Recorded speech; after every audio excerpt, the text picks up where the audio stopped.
let's take a look at performance appraisal systems. Performance appraisals can be used to improve individual performance and meet the goals of the organization. Appraisal procedures should be formative, summative, and diagnostic in nature, and should focus on assessing the effectiveness of the individual in performing specific job-related tasks. Designed properly, appraisal systems can promote positive attitudes towards performance evaluation and integrate the interests of the individual with those of the organization. Additional advantages of the appraisal process are mutual goal setting, professional development, and the freedom to be creative and innovative within a system that promotes continuous improvement. The most important purpose of performance appraisal is to enhance job performance. As part of a valid and reliable instrument, the objective criteria should serve as a diagnostic tool to assist leaders in maximizing the potential of employees. Evaluation can be conducted out of obligation or policy, or it can be conducted with the goal of improving people. Criteria vary for assessing performance, but often address two major questions.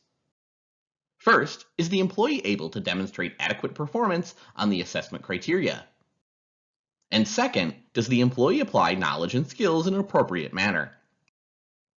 Many models exist for developing an appraisal process, but the goal should be to ensure a fair approach to evaluation. In evaluating performance, there are major concerns over instrument validity and reliability. Formative and summative methods of evaluation each require a different evaluation design and technique. Formative evaluation assesses the effort or quality of treatment while an experiment is in process. Results allow for modification of the process so that the desired end outcomes can be achieved.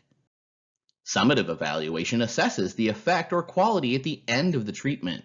Results describe the overall outcome of the investigated variable because it's an end assessment process or an after-the-fact procedure. Formative evaluation methods are intended to identify weaknesses or deficiencies that hinder the quality or effectiveness of work and to make modifications while the process is in progress. Those evaluating performance should approach the task objectively. Unfortunately, personality conflicts and appraiser styles can obscure objectivity. Appraisals, who display a dominant warm style, promote consistently high outcomes from subordinates. In evaluating employee performance, the criteria will be job requirements or other mutually agreed upon criteria. Trait, results, and performance-based criteria are the three most often used types for performance assessment. Trait criteria describe what an employee is or the attributes of an employee and not what the employee does. Results criteria, the second type, focus on the achievement of objectives to the degree to which they're met. Performance-based criteria are those that identify specific standards that are linked to effective performance.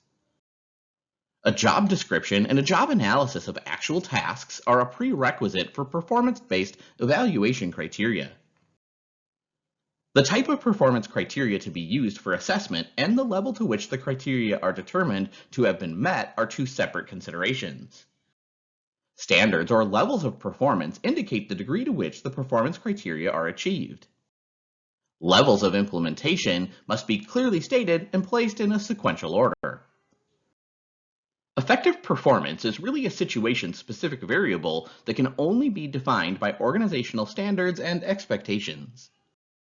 Instruments used for appraisal must both be valid and reliable and must be free from race and sex discrimination practices. Test reliability is defined as consistency with which the instrument measures what it's supposed to measure. Test reliability is an extremely important concern for developers. Constructs must perform their measurement function consistently and must measure what they're designed to measure over time. Reliability does not guarantee validity, but is a necessary condition for test validity. The instrument selected to assess performance should reflect the specific purpose of the appraisal. Rating scales are used to assess behaviors on the job compared with general normed behaviors, literature-based behaviors, or local criteria. Essential interpersonal skills is an example of a behavior suitable for a rating scale. Objective instruments are based on valid and reliable criteria. With objective measures such as checklists and goal setting, certain local standards are determined and used as assessment variables. Checklists can also be used to assess progress or progressive steps in meeting criteria. Goal setting relates to the goal setting theory models and can assess behavior and stimulate motivation.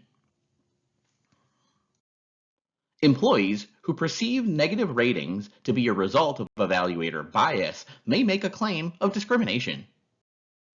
Valid and a reliable assessment instrument are essential first steps in capturing accurate, objective data and evaluating performance. Procedural due process guarantees employees fair and equal treatment through procedures prescribed by law. Substantive due process is designed to protect employees from discriminatory, arbitrary, and unreasonable acts of supervisors.